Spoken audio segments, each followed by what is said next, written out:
Assalamualaikum warahmatullahi wabarakatuh. Perkenalkan, nama saya Siti Kusrini, peserta Pelatihan Dasar CPNS Kementerian Agraria dan Tata Ruang atau Badan Pertanahan Nasional. Pada kesempatan kali ini, saya akan membahas beberapa isu aktual terkait dengan agenda 3, yaitu manajemen ASN, pelayanan publik, dan Wall of Government yang berada di Kantor Pertanahan Kabupaten Sumbawa. Tanpa berlama-lama lagi, yuk langsung saja ke pembahasannya.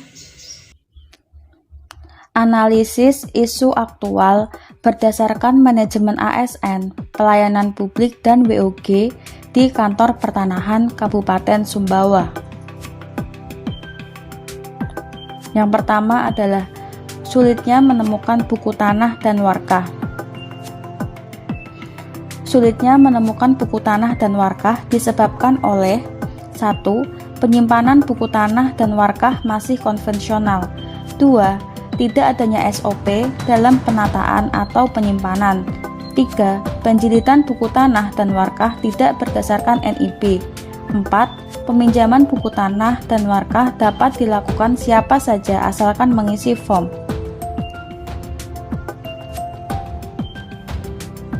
Apa sih dampaknya? Yang pertama, tidak bisa dijadikan alat bukti dalam persidangan. 2. Kesulitan dalam proses penyelesaian kasus pertanahan. 3. Tidak dapat memberikan informasi yang valid apabila dibutuhkan. Rekomendasi penyelesaian, yaitu dibuatnya e-filing warkah dan buku tanah dengan cara 1. Menginput seluruh data buku tanah dan warkah dalam database. 2. Scanning buku tanah dan warkah. 3. Buku tanah dan warkah ditata secara berurutan untuk memudahkan dalam pencarian. 4. Peminjaman buku tanah dan warkah berdasarkan disposisi kepala kantor.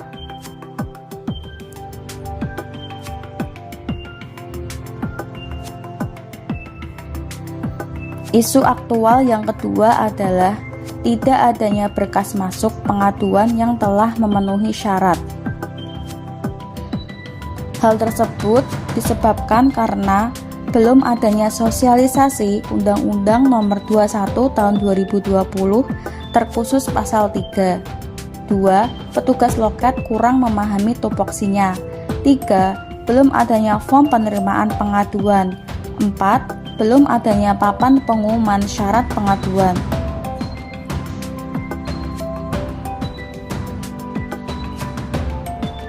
Apa sih dampaknya? 1. Penyelesaian kasus pertanahan terkesan berbelit-belit. 2. Tidak efektif karena seksi yang bersangkutan harus mengirim surat permohonan kelengkapan berkas dulu kepada pemohon. 3. Menghambat pekerjaan yang lain.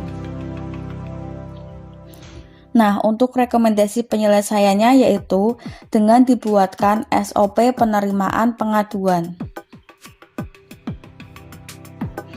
Alur pengaduan kasus pertanahan. Yang pertama, pengadu atau masyarakat menuju ke petugas loket untuk mengumpulkan berkas. Petugas loket mengecek kelengkapan berkas. Dikembalikan dengan pemberitahuan kekurangan secara tertulis apabila berkas dinyatakan kurang lengkap. Diberi tanda terima apabila berkas dinyatakan lengkap. Setelah itu, berkas yang masuk dilanjutkan ke Kepala Bagian Tata Usaha, kemudian dilanjutkan ke Kepala Bidang Penanganan Masalah dan Pengendalian Pertanahan untuk dilakukan penyelesaian.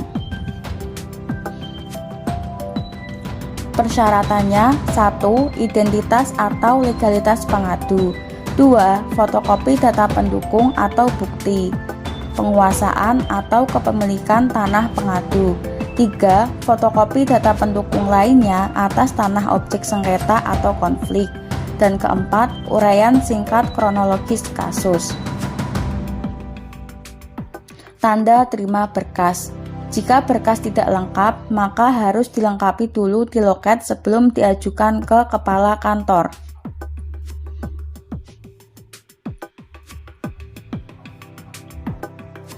Isu yang terakhir adalah maraknya LSM yang mengintervensi pelayanan publik. Yang menyebabkan LSM keluar masuk kantor adalah 1. akses masuk kantor tidak hanya lewat depan, namun bisa dari pintu belakang dan samping. 2. Kurangnya pengamanan atau tidak ada petugas keamanan yang keliling saat jam kerja. 3. Proses pelayanan yang cukup lama. Dampaknya yaitu bekerja menjadi kurang nyaman atau merasa di bawah tekanan. 2. LSM bertingkah seenaknya sendiri. 3. Adanya intervensi dari pihak luar. 4. Profesionalisme kantor dipertanyakan oleh masyarakat. 5. Masyarakat lebih percaya LSM daripada BPN. Nah, untuk rekomendasinya yaitu penutupan pintu samping dan belakang sehingga akses masuk hanya dari pintu depan. 2. Form buku tamu sehingga pihak luar yang datang ke kantor terdata dengan jelas. 3. Ruang konsultasi tersendiri. 4. Pembatasan jam konsultasi sesuai dengan kebutuhan. Kesimpulan dan saran. Kesimpulan.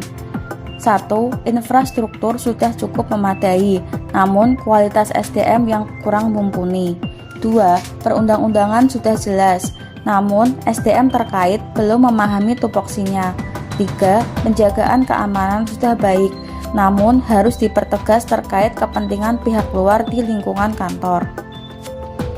Saran, Kantor Pertanahan Kabupaten Sumbawa harus tetap melayani dengan profesional dan terpercaya.